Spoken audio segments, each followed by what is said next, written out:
Gentlemen, we're back. Same device. It's harder to make it work on a computer. Apparently, iPhone is fine. So we decided to. How do we find it? Where is it? You. What group is it? How do I get to it? I would have to log in, and it's because it's a private group. So I would have to log in and go to the group, but I'm not sure it's going to happen on a. No, I meant it's just so I can audit it. I'm not sure it's going to happen if I'm logged in here. If we can log in there too, that's what I'm saying. Oh, you can log into as many different devices as Yeah. you want with Facebook. Then. Let's go back. I'll just do this. This will be fine. So you guys, you're back. Can you hear me well? Can you see me well? Can you? Someone please say that. I can smell you just fine. We've got the same people here, I think. We still got checking Grab the keyboard, type in your password. Yes. So here we go. Okay, so it's going well. 1 second, you will see nothing because I'm going to type in and log into. Give me the phone. All right. All right. Here you go. Hey guys, he's not making this up. We're actually here together. In a few seconds, you can watch him, so you can try and figure out what his password is by his fingers on his keystrokes. So he's going to add me so that I can watch myself because, hey, what could be hotter than that, right? Can't do a thing about it here. Okay. Live. I'm live. It was my mistake. Okay, so just In typical Johnny fashion. yeah, but I look good. Oh my goodness. Where's this going? Where could this be? This is live. Whoa, look at that. And there's no delay. Oh wait, that's not true. There's a lot of delay. Like 15 seconds of delay. Okay. So this should be where we get the questions there as well. Add the question. In the comments. That's what it is. The comments. Okay, so Sure. okay, you could just leave me logged in here. I don't care. I'm fine with this. I don't need to be logged into it as a group. Don't write anything. I won't write anything. I might write something. All right. All mayhem breaks loose again. So I'm here with Johnny. You just saw him already. Johnny is Johnny's Johnny. I sure am, and I'm very good at being Johnny. Please let us know, guys, if the sound is good, if the video is good. I'm just going to keep talking, assuming that everything is well. What I want to do today for the next half hour is have Johnny talk about something that we talked about yesterday, and I thought at that point, people should hear this, and so we're doing it over. In this, as you know, in the Way of a Seducer course, we are dealing with concepts and traits of man that make you from not only being a charming man, but becoming the man that is magnetic to women, that you're the kind of man that she thinks about before she goes to sleep, that you're the kind of man she fantasizes about, thinks about when she masturbates, basically. And I've always said there are certain traits to this man, and we're exploring those traits. And we're exactly talking about this yesterday. Johnny has developed a theory over the past years that I have not heard before, and that's why I wanted him to share it with us. Before that, I'll say a little bit about Johnny. We met in 2008. As you know, I was doing sociology, and I did book reviews for Belgian magazine. I interviewed Neil Strauss, the writer of the game, and because of that, I came into contact with the pickup community, seducers community, and at some point also I got in contact with Johnny. We talked, we got along very well. I thought he was very insightful, very helpful, very generous also. I invited him to Belgium. We organized an event and spent the summer in Belgium. It's also through him that I met Zan, and throughout the years we remained friends, and sometimes we check in with each other. And now I'm in Vegas, as you know, doing a satsang tour, and we'll have a talk here on Thursday. But it's great living here with Johnny for these weeks. And I want him, I'm just going to prompt him. He doesn't need much prompting. And he will describe to us, and I will film it. He will describe to us what are, to him, the four essential traits of a man that becomes arousing to women. And I'll let him explain it in more detail. We have a couple of people watching now. Guys, if you have questions, I will see it here. I will do the filming too, but I will see the questions on my screen. And I can ask him to him as well. All right? He's moving around the light. I'm just trying to make it more presentable for all y'all. All right, so and there we have Johnny, and I will just sit here and film it. So Johnny, in half an hour, and I know that a time limit may be a bit hard for you, but what were the four key elements of what makes a man arousing? Okay, let me start with, can we get some feedback from anyone to know whether or not we're actually being heard? So that Okay, I know that I'm not June, Max, I know we have more people watching. Can you please tell us if you can see this, if you can hear this? If necessary, just send us a thumb up. Just give us a like to know that this is working. Yes, it's working. I get some likes here, so that's good. Okay. How do I make this clear for everyone? For many years, I've coached an awful lot of men and women and couples in various aspects of relationship management, relationship maintenance, keeping happy, ongoing, worthwhile relationships even over great distances, and even outside of more traditional restrictions such as exclusivity, because none of those things, as far as I'm concerned, matter at all to a happy, worthwhile, quality relationship. In fact, I'm going to give you a framework that will work in your mind. You will appreciate it immediately. You might want to go over this a few times in your mind and then talk about it, particularly with women, to see whether or not you also get uniform buy-in. Okay?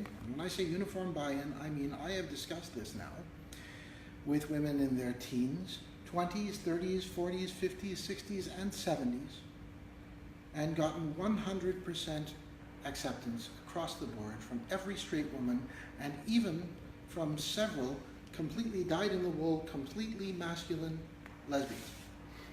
And this plays out exactly the way it should. You see, men and women make some fundamental misunderstandings because each person, by their nature, projects onto other people how they would experience what they believe they're seeing. If that's difficult to hold, we can put it on something we know. That's okay for now. Okay. Everyone projects onto other people that they are going to deal with whatever it is that they believe that they are experiencing in the same way as they themselves would be experiencing it. So, to put a proper frame around that, and by the way, that can lift and lower. It's okay. If I try this. You could do you're terribly clever. This is wonderful. Oh, Okay. it's so smart. You just got to put it on the opposite side so it's not actually in the way of the lens. I know. The lens has a purpose in this case. There you go. Go ahead. Okay. Not sure if anyone can see us, but that's okay. I will try reloading this to see if it comes up. Okay, so there is a well-established truth that most men accept as real, even though it's entirely unreal. Almost every guy imagines that if he was a super hot girl, he could get laid on the streetcar. If he was hot enough, he would find people who would be willing and interested to have sex with him everywhere he went. Because he knows that just watching a beautiful girl, he thinks, I would do anything to get with her. This is because in a man's mind, he knows what it usually takes to get him sufficiently aroused that he could go ahead and have sex. Having sex for men involves getting an erection and believing no one is going to kill you for using it. So what a man generally requires from a partner, in order for them to be sufficiently arousing that the man can get it up and be ready to use it, is that his partner be simultaneously two mystical things. The stars have to be in perfect alignment for a man to find someone for whom he would be able to get an erection. He needs to find someone who is simultaneously hot enough looking or seeming, and at the same time appears willing. See, that's the magical combination men need. Hot enough and willing. And if you think about it for a moment, you'll realize that you may have reached a point where you're so experienced sexually, you have such an easy time finding lovers, that that wouldn't be enough for you. So roll the clock back until you think about how you were when you were a little younger and a little less experienced. Hot enough plus willing is everything you need in order to be able to get a hard on and want to go ahead with having sex. So men project this experience onto women. They figure, if a beautiful girl is complaining she can't find anyone to go to bed with, and you know, if you were a beautiful woman like her, everyone would be willing, so the other part of the equation would be, where are the ones who are hot enough? So if the girl is complaining she can't find anyone to go to bed with, and she's what you think of as a perfect 10, it must be because she's only interested in men who are perfect 10s in her mind. Because otherwise, she could be getting laid anywhere, anytime. Now, here's the truth of it. The truth is that if you wanted to get laid on the streetcar, all you'd have to do would be stand up in front of everyone and say, I will have sex with anyone here who would like me to. Do I have any takers? Seriously, I'll have sex with anyone who would like for me to. You know what? Dudes would stand up immediately. Guys would show up out of the woodwork. And you'd go, wait, no, I'm sorry. I don't want to have sex with people I'm not turned on by. And this is exactly the same problem for women. Women can see all sorts of guys who are hot enough looking, but still are not arousing. Let's take it for granted that all men are presumed to be willing. So in a woman's experience, unlike yours, where hot enough and willing is enough to get you up, a woman doesn't have to get an erection. She has to become aroused to the point where in her mind, she wants to invite you to penetrate her. This requires a bunch of psychological and physiological foreplay. She needs to have her uterus tilt positions so that it will be more comfortable for you to penetrate. She has to begin lubricating. She has to become tranquil enough to not have any signals coming across her mind making her worry about her safety, her security, her reputation, or any of these other things that will come up and cause a woman to hesitate. Because in order for a woman to have a good time, she must be entirely enthralled in the moment. In order for a woman to get off, she must have no communication at all between her prefrontal cortex, in which she's making rational, reasonable thoughts, and her amygdala, a tiny little section of her brain that manages whether or not she feels completely comfortable and confident. And this, by the way, gentlemen, can be observed under functional MRI. If a woman's amygdala is active, she cannot reach any significant orgasm. This is pretty important stuff. This is why it's so important that a woman must have confidence in her partner. She must trust that she is safe and secure. Okay? So, taking this as a foregone conclusion, recognizing that for a guy, finding someone to go to bed with ought to be incredibly simple. We wonder, why is it that men have such a hard time? Since for most men, hot enough is a question of how horny they are, how late in the day it is, how many drinks they've had, how long it's been since the last time they had sex. So what is it that makes it that some men, even fat, furry, balding, scraggy old guys like me, have never had any trouble at all having not just one beautiful girlfriend, but as many women as had the option of connecting with me? And if you've never heard of me, which is possible, just Google Johnny Soporno and have a look at what you find. It will all make more sense then. And I'll tell you, it's not because I'm rich, because I'm not. It's not because I am, quote unquote, powerful and influential, because though I have become so, I certainly wasn't through most of my life, and this has always been true. It's clearly not because of my great looks, but rather in spite of my looks, that I've done very well with women. And so I spent a lot of time trying to figure out the basis of this, and I realized that having really good looks for a man gets you about 60 seconds of attention from a woman. 60 seconds of her undivided attention, after which she goes, "Why are the pretty ones always so fucking dumb?" Or equivalent comments. Yeah, I get that all the time. I bet you do. I bet. Would you mind shutting the door? I think we've got it left open. So, here's how it plays out. I have had great fun going out with lots of tall, handsome, chiseled, very muscular, gorgeous men, the kind that get lots of attention immediately from women. Because the women will then show up. And then I can get to know them as people. And very, very quickly, I can go home with any number of them, which works out very well for me. So, let me explain how this works, because this is not a trick or a technique. It's not something you do, it's something you must be. You say there are 4 traits. Every woman in the world who is in love, by her own admission, with a man, who truly looks at him with a sense of delight and awe, will know that he has these 4 traits. First amongst them, the man must, without effort, be broadcasting that he loves and respects himself.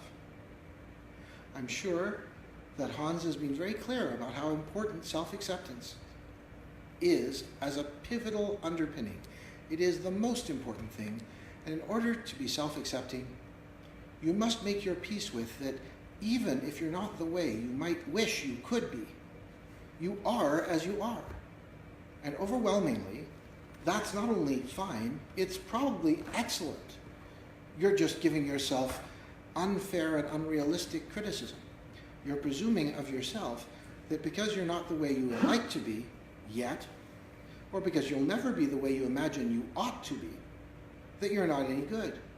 But the truth is, you're certainly any good, and in fact, you're probably excellent, like I said. I think it was Einstein who said if you judge people based on other people's expectations, you'll always be unhappy. If you judge the qualities of a goldfish by how well it climbs a tree, the goldfish will always believe it's an idiot.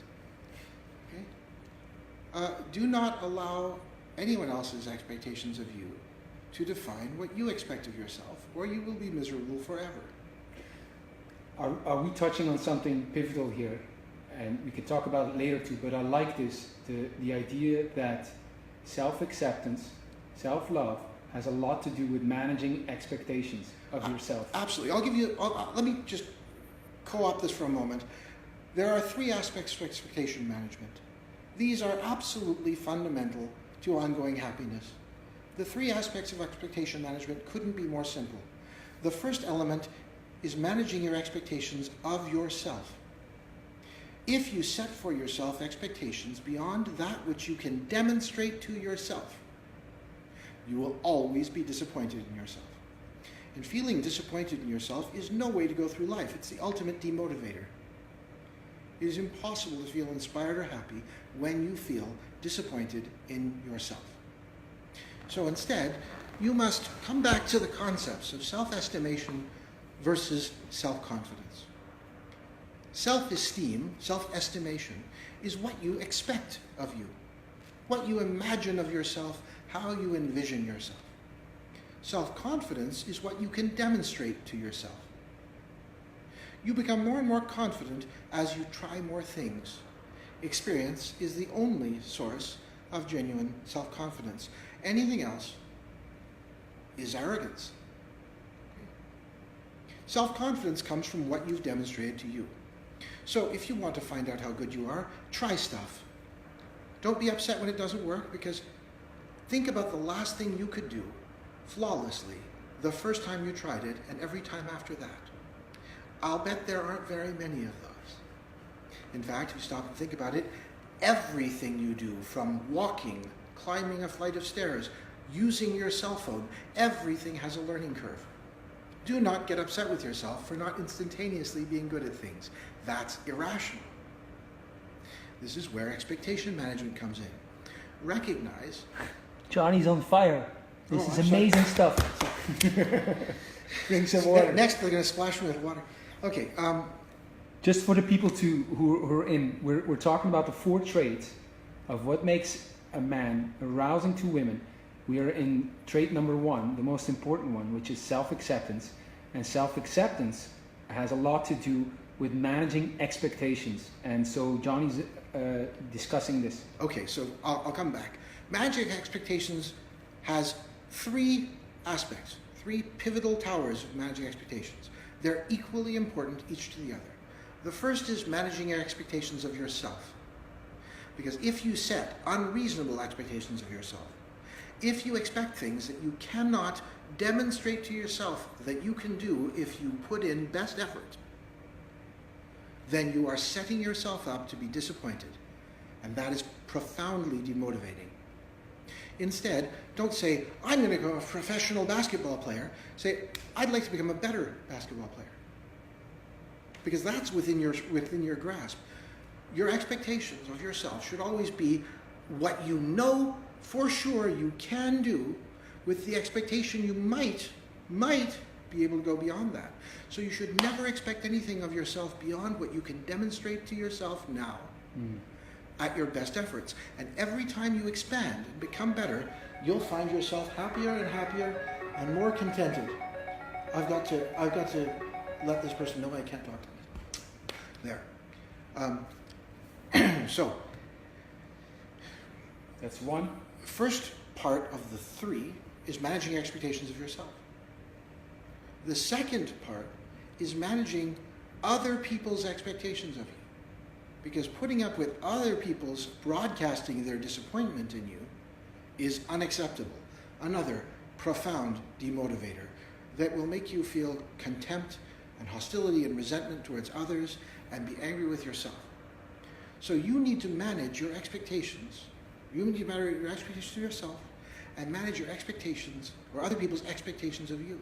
Are you saying you have to manage their expectations, making sure that they don't expect what you cannot deliver? Precisely. Look, anyone who knows me well understands a few things about me. I make it very clear. First, I'm very ADD. I'm driven to distraction. I will be drawn apart in lots of things. If they expect me to be completely linear and talk with them about something in a direct, they're going to be disappointed. I'm trying anyway. You're doing your best. And you're helping. Now, but are you saying, because I'm saying this very practically, if your parents are expecting for you to be a certain way, that you have to try to change how they... Absolutely. Look, I'll explain it this way. If you come home for dinner and your grandmother or your mother looks at you and says, you know, you could have been a brain surgeon, and projects her disappointment, you need to look at her and say, Mom, you know what? You're absolutely right.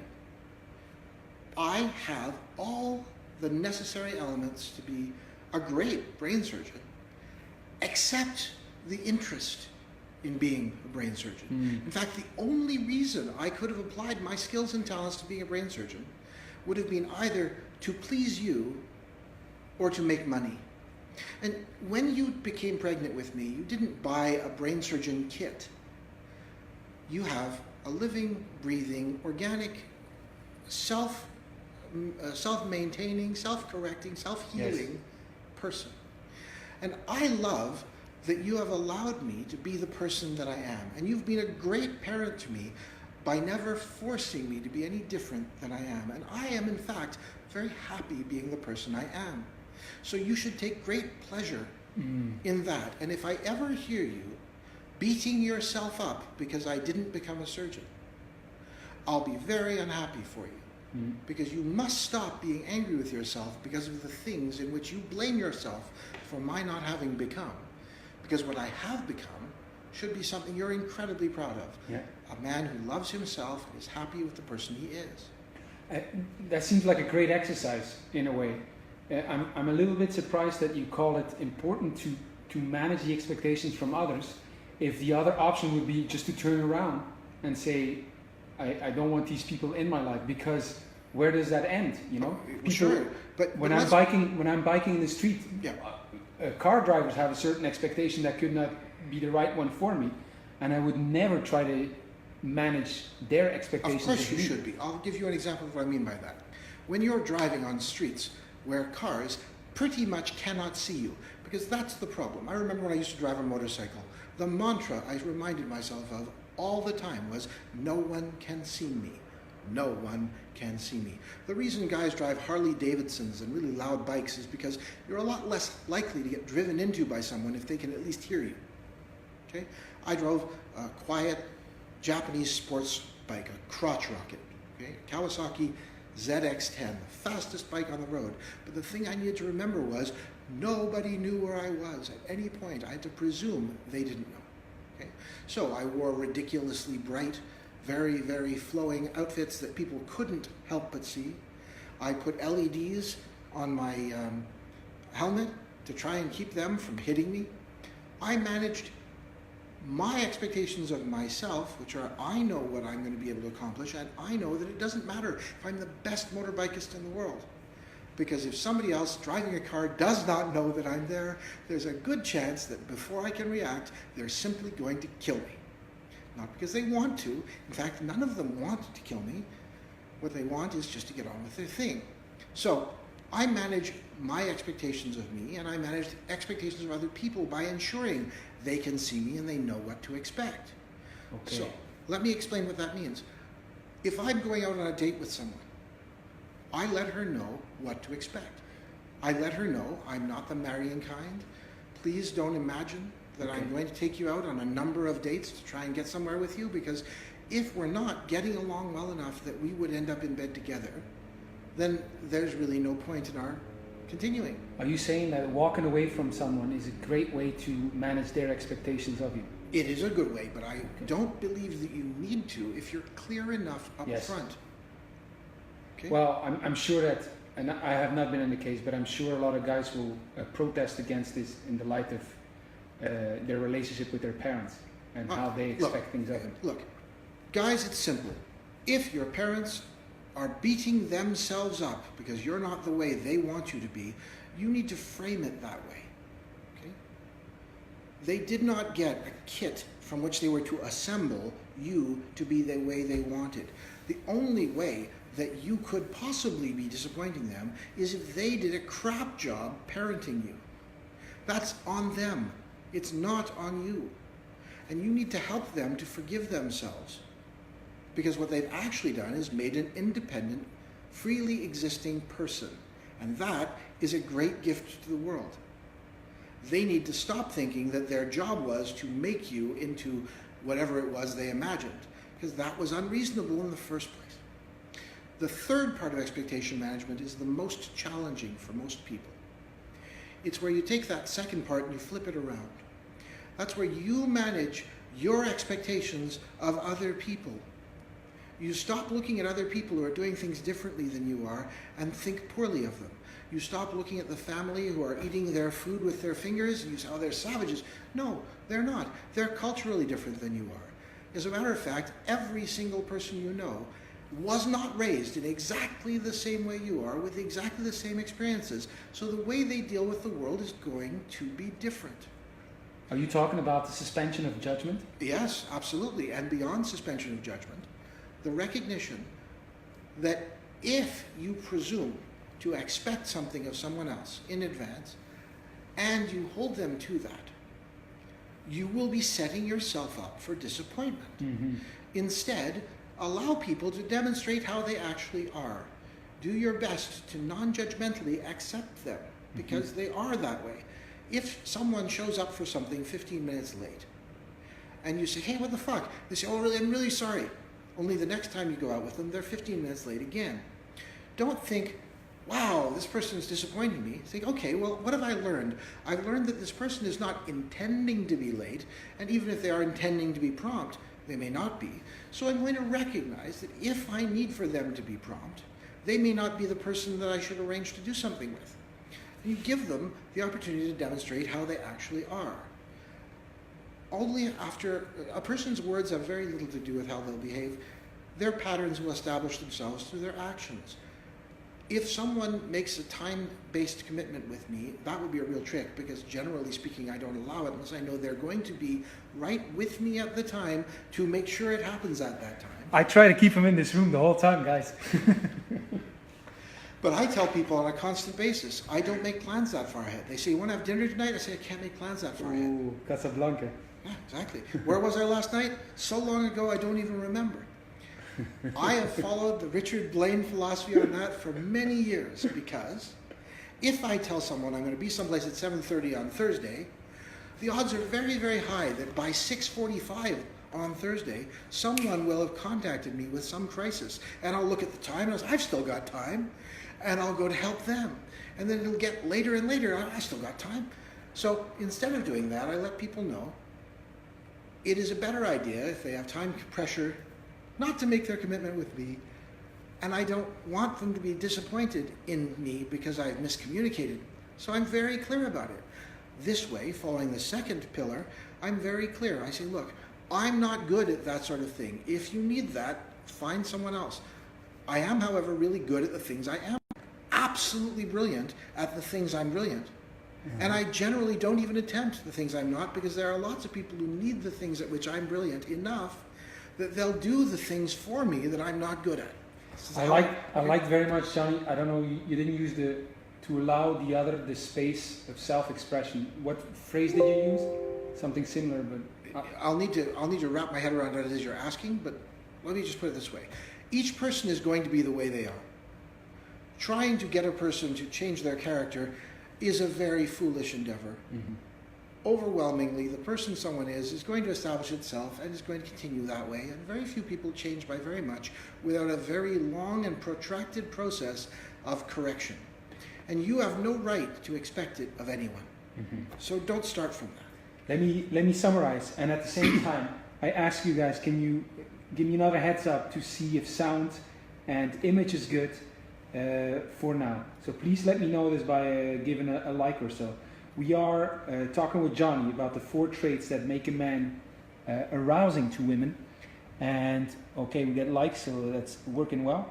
So we're still at trait number 1, which is self-acceptance. And we talked about... So actually self-acceptance is a subset, but it's a critical subset. Yes. And the first thing... Wait. We talk about the 3... or the ways to get to self-acceptance, self-love, is by managing expectations. And so he described 3 different ways of managing your expectations. Do you want to go to the second trait, or sure, continue? I will continue along. Actually, I'm going to go back to the first trait and actually explain it in full. Here are the 4 things. I'll explain it to you all at once first, and then I'll break it down. First, in order to become arousing and compelling in the minds of women, a man must effortlessly broadcast that he is self-loving and self-respecting. This comes from self-acceptance. Every woman wants a man who clearly loves himself and respects himself, because no woman can be turned on by a man she doesn't respect, and no woman can respect a man who doesn't respect himself. The second thing is, the man must clearly and obviously broadcast his delight and love and appreciation of women. There must be no angst or anger in him. He must not feel hard done by women. He must be the sort of man that women can sense immediately recognizes women and men are complementary but distinct. The things that make women so wonderful are not the same things you would find in men. Otherwise, all men would simply be gay. We don't want that. We want the difference. Okay? So we'll come back to that one. The third one is, every woman wants a man who is comfortable enough and confident enough to display leadership. He must be the sort who can make decisions and lead her on adventures she would enjoy. ideally without having to ask her what those adventures would be. She wants a man who will take her on a good time.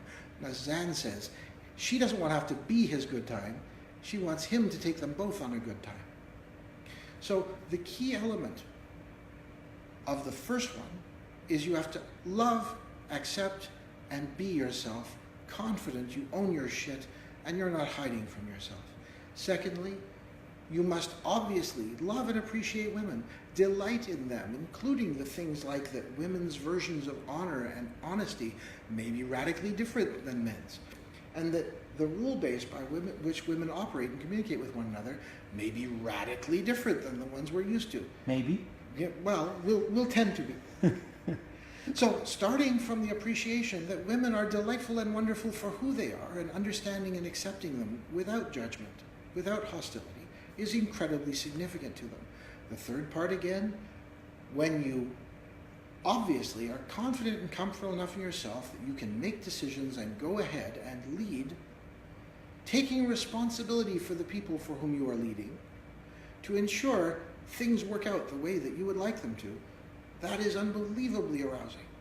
In fact, the sexiest expression any man ever makes to any woman is, relax, I've got this. Ask every girl you know about whether that's true. Say, can you imagine a sexier expression from a man than, relax, I've got this. Okay? Now, by the way, when you say that, if it's not true, you'll destroy your credibility forever. Now, the fourth thing, this is the magical one. This is the one that a woman needs to feel, needs to know, in order for her to want to be with that man. Now, she can presume that it would be true if it is not demonstrably true yet, and she'll be very attracted to that man, regardless of whether he is traditionally attractive or not. She will find herself compelled, pulled towards such a man. She will fantasize about such a man, hoping that she could have this final attribute. The fourth attribute is that the man must be interested in her as an individual. Not just attracted to her, not just turned on by her, not just into her. He has to be actively interested in the person she is, the things that matter to her, what her interests are, what her passions are. He must actually be interested in participating in her world. So every woman who's in love with a man knows about this man, that he self-loves and self-respects. She knows about him that he adores and loves and cherishes women, not just her. She knows about him that he is independently able to choose and make decisions and lead confidently with playfulness. He's playfully confident in leading her on things she would enjoy. And fourth of all, she knows that he's interested in her as an individual. He cares, he's involved, he's invested. When a woman finds a man with all four of these attributes, she'll describe him as the kind of guy who could have any woman he wanted.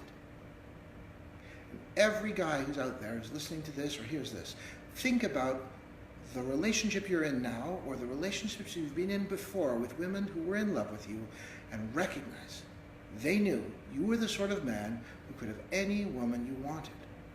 Now, because three of those four things are uniformly true for all women, okay? All women are craving a man who loves and respects himself, who loves and treasures and appreciates women, who is comfortable enough and playfully confident in leading. All women crave that. This I assure you. All heterosexual women crave it from men, all feminine males and females, all feminine people crave that in a partner.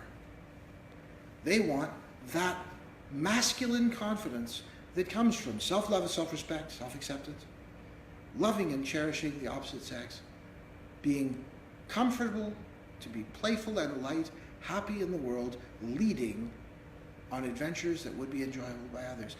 Everyone craves that from a masculine partner. That is the key. And the fourth thing, that person be interested in the particular person as an individual, is what's going to make them feel bonded to you. So here's how it plays out. One question before you go on. Yes, guys, ask questions if you want. I want to ask you this. To describe these traits as essential for a man to be arousing to women, are you also saying that when a man displays those 4 characteristics? The first 3. The fourth one is only is one she projects onto him and hopes for herself. If a man displays those 3, would he be arousing to any woman?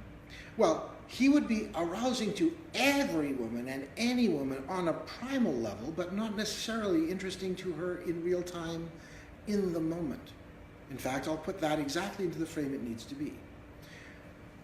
I presume all of your audience are familiar with Zan, for example, a very nice-looking fellow. Overwhelmingly, when women meet Zan, they think he's very nice-looking because, frankly, he is. Now, it's not his nice looks that keep women interested in him. He displays exactly these traits. He obviously loves and respects himself and accepts himself for how he is. He does not hide from the things he isn't. He's not humiliated or embarrassed by his historical mistakes. He will bring them up and say, yeah, I remember when I learned about that, because boy, was I doing it wrong. Okay? So he owns his shit. Okay? Second thing about him is, obviously, he clearly loves, appreciates, and adores women, and they sense that instantly. Thirdly, he obviously is able to make decisions, able to go ahead and do things from a leading position, and people enjoy being around him. In fact, being around Zan is kind of addictive for lots of people because it's so infrequent to find a person who radiates both happiness and self-satisfaction.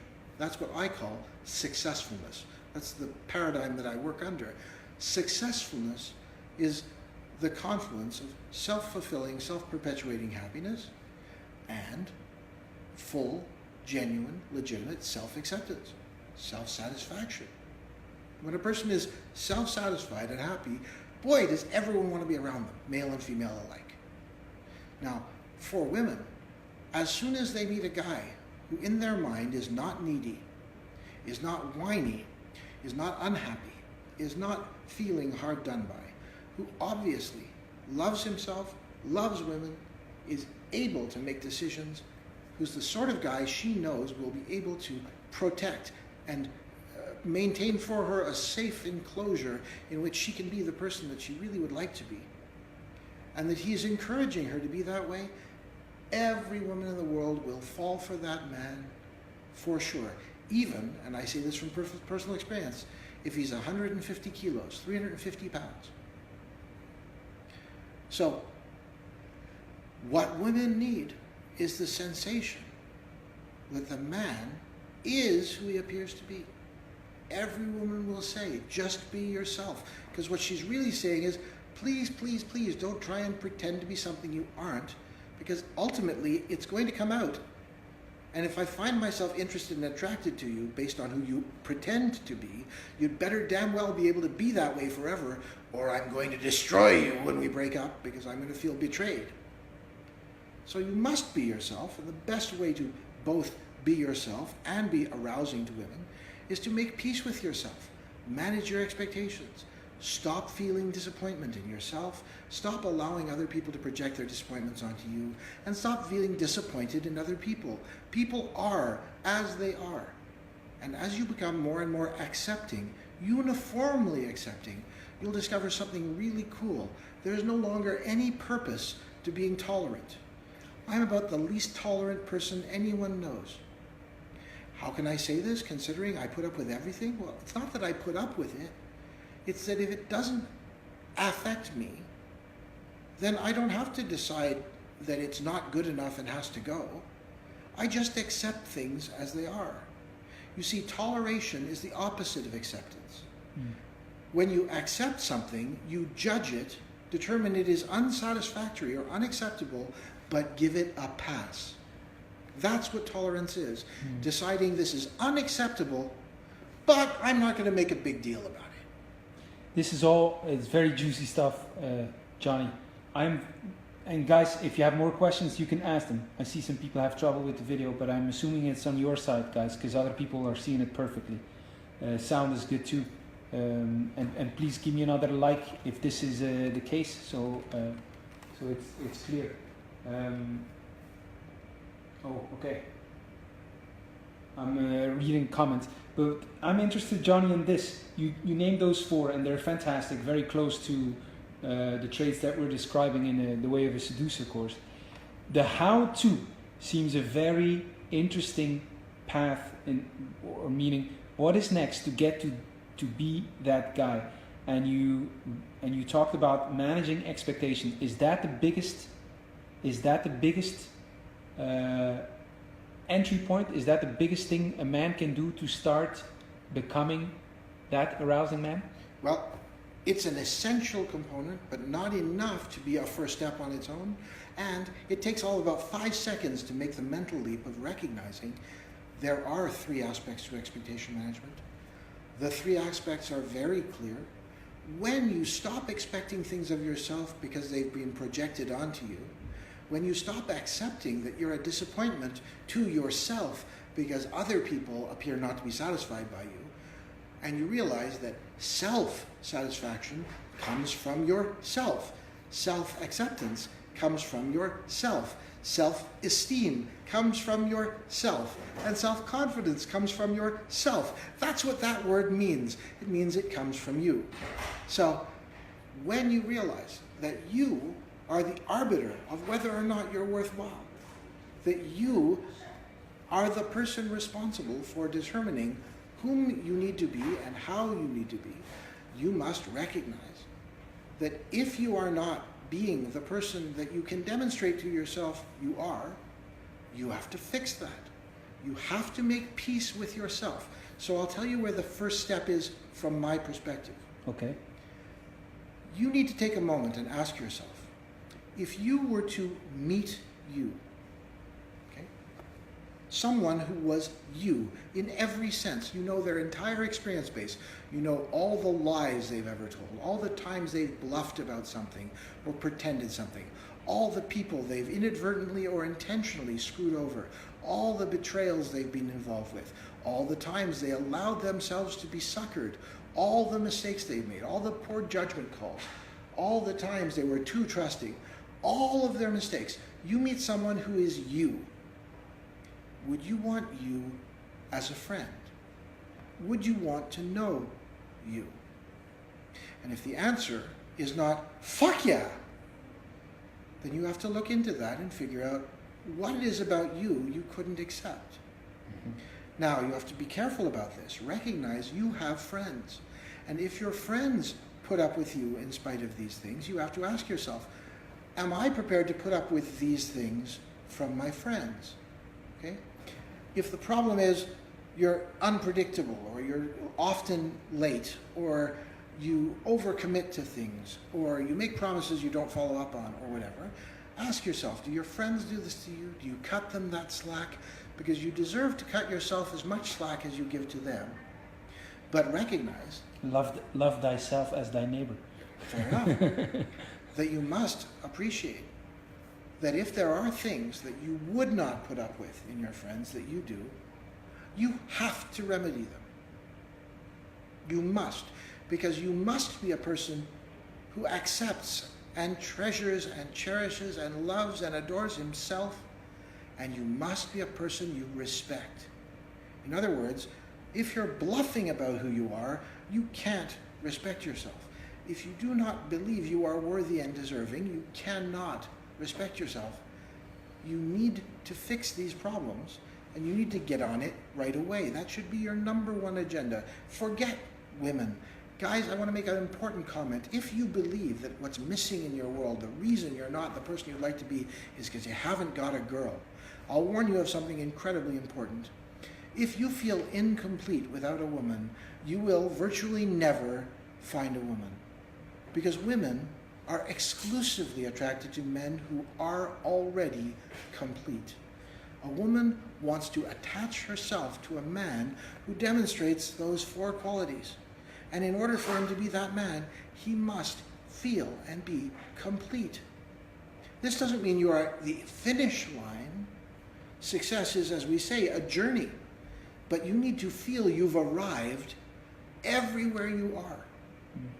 As you go about your journey, you're consistently arriving. You are the person you are, and you should be delighted to be that person at those places. I want to ask something, Johnny. I'm sorry, I don't take questions. far away. It seems, and this. Wait 1 second. I also have not so much battery left. Well, we've got So lots of iPhones. We'll announce it. It seems that the how-to question for you is often answered in getting conceptual clarity about something, and once you got conceptual clarity about something, you'll know what to do next. Certainly. I talk about it as reasoned confidence. Uh-huh. Reasoned confidence is where you ensure, before you make a decision, that you understand, accept, and appreciate it. In the power supply? I'm getting a plug just in case. Continue. You can use this. I can bring it over. Here, I'll just give you a nice long power supply. So, the keys are, works for both. Putting it in, just in case. You have to plug it into this first, because it's going to need both Okay. to actually have power. 1 second, guys. Just making sure. Okay, this should be working. Go ahead.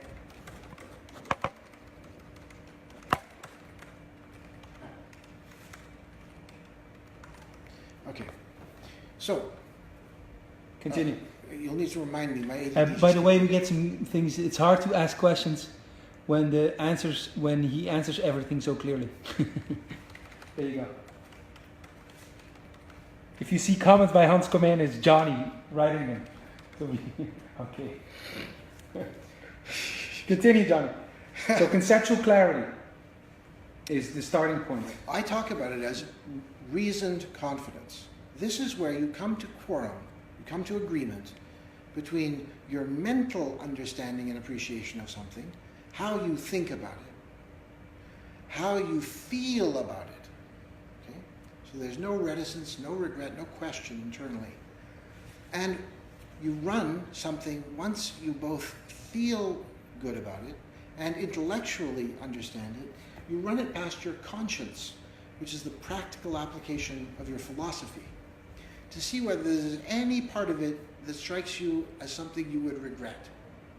And when you know that you understand it, you appreciate it, you can live with it, go ahead and do it.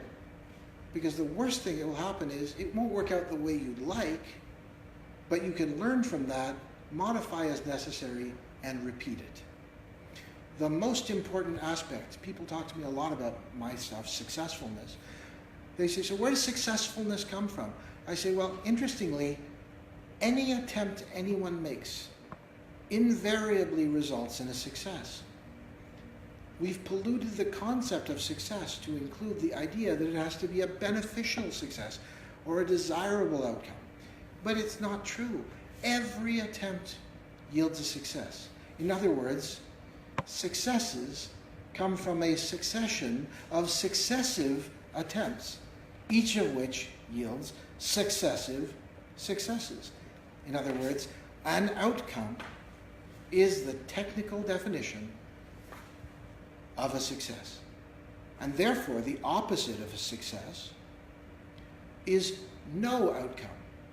And the only thing that provides no outcome is no attempt. So when people say, where does successfulness come from? I say, people who are successful have made a lot of attempts. The master has failed more times than the initiate has attempted. Mm-hmm. The only way to get to be good at anything is to risk coming to contact with the fact you can't do it yet. Everything in our lives we develop as a skill, everything we improve in, comes at the cost of being prepared not to be able to do it well yet. Let me ask a couple of questions. Fine. I have some from Max, but I'll ask first the one from Sean, so I see your questions. What impact does the man's physical desire for her body have on her? How much does that turn her on? Once she feels at least the first three things are obvious about you. She projects onto you that she would like for you to feel interested in her as an individual. At that point, if she senses that you're interested in her sexually, that's a big boost to her ego. But not without the first three. If you do not broadcast those first things, your interest in her will be distressing, because she does not want a person who does not satisfy those three masculine traits to be after her. Mm-hmm. In fact, I often explain to people why it is I never get referred to as creepy by people I interact with. Never. Okay? Creepy is the vibe you give off when anyone around can sense that you don't believe you should be doing it. Anything you're trying to do that you're not completely, with full reasoned confidence, utterly convinced is the right thing for you to do, will be poorly received by others. If it looks to another person like you're not sure you should be doing this, she's going to sense your hesitation, and she's going to key off of that and hesitate herself. In fact, women have evolved through the entirety of human existence to be able to identify how a man feels about himself at a distance. As a consequence of this, a woman will follow a man's lead. If a man walks up to her, all puffed up and obviously trying to be impressive, and therefore not being satisfied with himself, and in case that's missing on any of you, anytime you do anything to appear impressive, you're broadcasting to the other person that how they envision you is more important than how you feel about yourself. Catch that? Anytime you do anything to appear impressive, you're subcommunicating to your audience that their opinion of you is more important to you than your own opinion of yourself. And I can't think of anything that makes a person smaller than their necessity for other people's approval. So, are we having technical difficulty, or just to answer a question? Two things. Okay. I just saw the message 10% battery, so I'm not sure this is working. Okay, well, we can let me just make sure this is getting power. You are plugged in. We'll try plugging you into something otherwise, just in case. These are all. And then the other thing is that, well, no, I'll wait until you. Okay, now you're getting power. Okay. You know, there are only two ways you can plug in a USB cable, and it always takes me 3 attempts. One more. I like to go into the questions and Sure. Let's do so that. Max asked this: do you have a way of the question came before? I can't see it no more. Maybe if you refresh it, you'll see it. Okay. But the question of Max is: how do you see when a woman is aroused? Ah, that's an excellent question. All right. I don't see that here. I don't see any of those questions. I don't know where they show up. Older, maybe? No. It should be right Okay, there. well, But that's the question. I read it. all right. I have So it. the question is, first off, you must presume, when you know that the first 3 elements are true for you, you will always presume that the women are aroused by you. Okay? I say this constantly. Treat every woman as though she was already sleeping with you, was already your lover, and pretty soon she will be. What I mean by this is, if you presume that the girl doesn't want you, she's going to feel that, and she will follow your lead and not want you. I'm going to put something here, Johnny, because I feel, as you're going over the qualities, I feel they're there. But I also know that, I told you this yesterday, when I walk into a club, Yeah. I'm just a guy, Right? I would say I'm not as special as when I'm sitting down with a girl on a date, for example. Ah. When I'm sitting down with a girl on a date, I know that she's going to see me for who I am. I know she's going to be aroused in that way if she gives me at all 5 minutes. Before that, I'm not so sure. Okay. You say they smell it from across the room. No, I don't say smell, I say sense. Oh, they sense it. I'm wondering how much I'm wondering how much, how big that room is. Okay, let me and I'm wondering how many women are aroused by a man who has those qualities. Okay, the answer is, a woman must become aware that you are such a man. She can identify in another person, in a man, whether he looks timid or uncomfortable in his own skin if he does not appear to be utterly self-accepting. Okay? If he does not appear to be exactly whom he would like to be, women can sense that, and they'll immediately turn away because that's not interesting to them. When a man does broadcast that when he's walking up to her to start a conversation, he's not walking up thinking, oh, I hope she likes me, because if she doesn't like me, I'm a loser. Or he doesn't walk up to her going, oh, I hope she's impressed by me, because if she's impressed by me, this will be easy. He doesn't walk up to her going, I can't believe I've got the balls to do this. But rather, he walks up to her as a person, walking up to another person, in this case, presumably because he finds her attractive. So he knows he deserves this. He knows he's worthy. There's no question in his mind that he's doing her a service by giving her his attention. Well, believe me, when a man walks up to a woman feeling that way, she immediately complies. I like this. When a man walks up to a woman, when he walks up to a woman, feeling this way, she can sense it. Now, that makes a lot more sense. In fact, I'll take it even further. Every once in a while, some girl has a lot of bad social programming or a lot of bad experiences, and I'll walk up with a bright, warm, friendly smile, and I'll introduce myself. And I'll say, hey, I'm Johnny. What's your name? And she might say, fuck off, old man, or what do you want, baldy locks, or what do you want, fatso, or whatever. I'll go, whoa. Hey, honey, I don't know who crapped in your cornflakes this morning, but I promise you it wasn't me. I'm just coming over here to make friends, friendly-like. So why don't we roll this back and try it again? Hey, I'm Johnny. What's your name? And overwhelmingly, the response is, I'm so sorry, I don't know, I'm so sorry, I'm Katrina, I say, no worries, sweet. I'm sure that you get approached constantly. As Zan would say, just look at you. You're stunning. Of course. And I understand. And of course, most guys lack the confidence to come up to a beautiful woman and begin a conversation from a position of equality. They look at you like you're up high on a pedestal. I often comment about that the only reason I ever put a woman high on a pedestal is so I can look up her skirt. That's an old Steve Martin line I've always loved.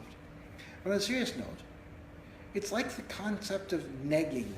Negging in the community is an idea where you knock a woman off her self-assigned high horse so that she's back down to your level.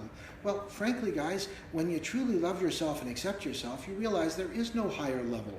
You're at the highest level there is. I don't think of myself as an alpha male. Alpha males tend to be pushy and obnoxious and need to feel they're leading. To me, that's a kind of narcissistic personality disorder. I have transcended alpha and become what I like to think of as an aloha male. Only one letter difference. Most of the time I'm rocking out in aloha shirts, big Hawaiian shirts, because I'm so at peace with the world. I have no one to impress. I've got nothing left to prove. And when people meet someone who obviously has nothing left to prove, even the most alpha guy in the room comes over and realizes that his looking at you hard doesn't matter to you. You're still completely comfortable. There's no conflict, no confrontation. They melt. Either they turn tail and run because it's so intimidating to them, or they fall into a happy orbit around you so they can learn, even if they don't mean to. How do you know when a woman is ovulating? You use the scratch and sniff test. No. I've always said about women, it's better to ovulate than never. Presume that in any group, because about 3 days a month a woman will be peri-ovulatory, about to ovulate or ovulating, and her brain chemistry will have changed. In other words, the way that she will observe the world will be different. Even though she's taking in the same inputs, she's perceiving them very differently because her hormones have changed. And her hormones are saying, must harvest sperm.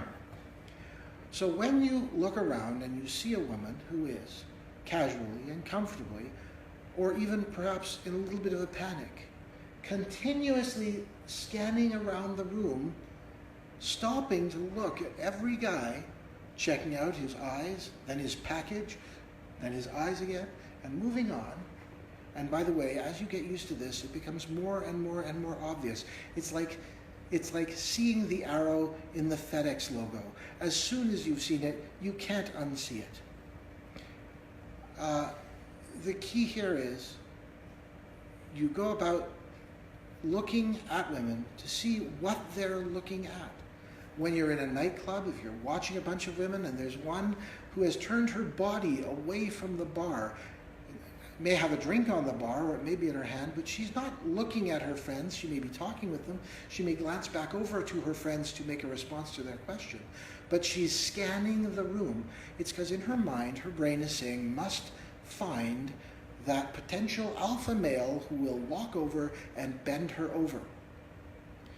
And so as soon as you've made peace in your mind that when you've made eye contact with her and smiled, you should immediately, without hesitation or delay, stride on over there, keeping your eyes locked on hers, because I promise you, fellas, she's going to keep her eyes locked on yours. And by the time you've strode across the room to get to her, she's already begun lubricating. Because in her mind, she's going, oh my God, oh, he's coming this way, oh my God, he's coming this way, oh my God. And I've had conversation about this with the last 1,000 or so women I've brought to bed, using exactly this to say, tell me, what was going through your mind as I was smiling at you and walking over? And they say, oh, I thought you were cute. No, really, it was really primal. Were you going, oh my God, he's coming this way? And they all crack up laughing and say, yeah, that's exactly what was going on in my head. Okay? In fact, when a girl's in ovulation, what's going through her head is, as she's looking around, she's going, I could do him. I could do him. Oh, I could definitely do him. I could do both of them. Okay? Every fertile girl will have this for at least a couple of days, providing she's not hormonally out of adjustment, either because she's actually pregnant or because her body is being fooled into thinking she's pregnant because she's taking birth control pills. By the way, that's what birth control pills do. They fool her body into believing she's already pregnant so that she won't release an egg at a time when the egg is viable. What else? Well, I have no more question right here. We're also an hour and 15 minutes. Our time is an illusion, Hans. My speaking time, doubly so. But wait, I'll put me back on. That way. Whoa, Asha. So if you have any more questions, guys, feel free to ask right now. I hope this was recording, but Facebook always does this. Johnny's putting his link there, so if you want to know more about Johnny, you could see it there. Put in the comments as me. Sean Flynn says, what about the number one thing Johnny would say to improve your success with women? I assume that if you want to improve your success with women, improve your success with yourself. So it's the same thing as we... It starts with the same thing. Yes. Women can sense how you feel about yourself from a distance. If you want women to respond to you positively, you have to be positive about yourself. You must feel you're worthwhile. When you feel worthy, women will follow your lead. If you feel dishonest or disreputable or insincere, women will sense those things and follow your lead in that way. If you don't think you're good enough for her, if you feel she's out of your league, she's going to accept your interpretation and feel she's out of your league. If you want to be able to find women who will find you profoundly interesting and attractive, you first must accept that you are a quality, worthwhile man, and figure out that you would, if asked about whether or not you'd be your friend, say, fuck yeah, shit, I'd love to meet more like me. I spend my whole life looking for people like me. I'll make a comment here that's really worth knowing. I've got the best job in the world. I get to make friends for a living. People show up at my door for help. I help them disassemble themselves and rebuild themselves so they can be the kind of people that not only would they want as friends, but I would want as a friend. So I end up having all sorts of wonderful, wonderful people in my life, most of whom I've coached at some point, most of whom I'm happy to have mentored and very, very proud of. Even when they go off and do entirely unrelated stuff, I'm so happy to have been able to contribute to their world, because when you truly care about someone, when you love a person, their happiness and success is tantamount to your own. I'm so proud of Hans, whom I worked with when he and I first got together. He was well on his way to becoming exactly the person he is now, and I shared some stuff with him that he incorporated. Then I introduced him to Zan. Zan and he worked on all sorts of stuff together. The two of them have gone on to make some wonderful stuff, both together and independently. I am so happy for the successes of everyone that matters to me in my life, because I don't need to be a participant in what's giving them happiness, so long as I've encouraged them and given them the strength to go forward as best I could. Here's a good question, also one that ticks me off a little bit, but I'm letting you answer it. How do you get to that level? Is that through self-talk and through the mind and self-talk? Because what you're describing, managing expectations, is what appears to me also very concept-driven and getting clarity on those concept-driven. But you gotta do things about it. Yes. Fellas, what makes a person successful? They're full of successes. A success is the outcome of an attempt. Every attempt yields a success. Sometimes those successes will be hard lessons. Okay? Ooh, that didn't work the way I wanted it to. I'm never going to try that in that way again, and that's good. This is how we keep ourselves from fucking ourselves up. But without the knowledge of how not to fuck ourselves up, we don't know what to do next. The best and only way to become truly, legitimately confident, to enhance your self-acceptance and your self-esteem so that you feel you've arrived wherever it is you are on your journey, even if you've got a lot further to go. You have to have done enough that you have real confidence. This comes from making the attempt. Yes, from doing it. Very good. Maybe, I don't know if we could take this last question too. I'm not in any hurry. Different one. I'm not in any hurry. I almost found it. I found it first trivial, but they're all valid. How much contact with women should I have after the first time meeting and the next time meeting? Well, it depends on how. Okay, that's a calibration issue that one learns over time. I can give you an answer, but it won't necessarily be the answer for any particular woman or for any particular person. Right. So, generally speaking, it depends.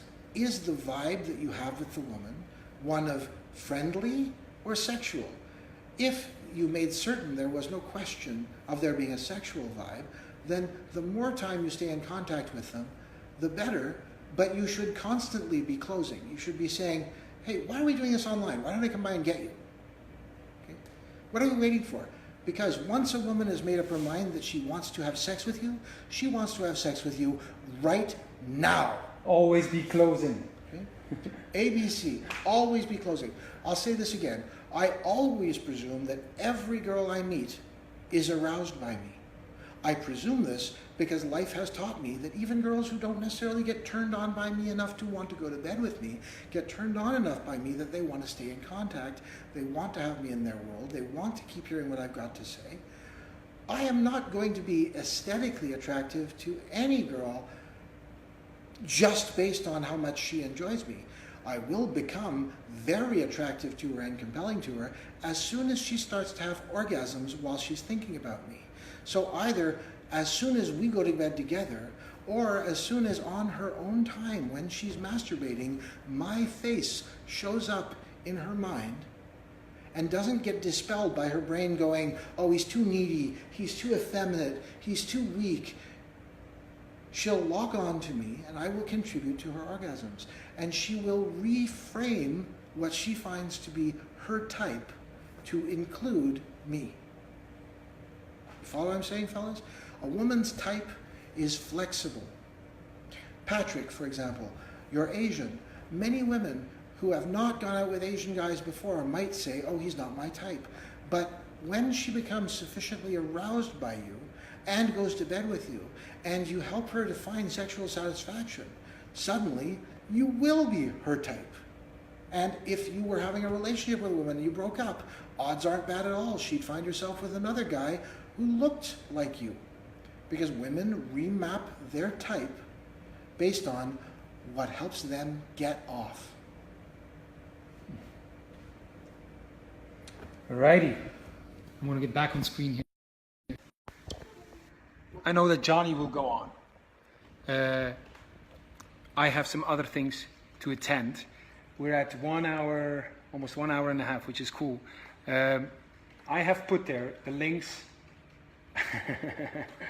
Everything that's typed in as me, guys, is Johnny, okay?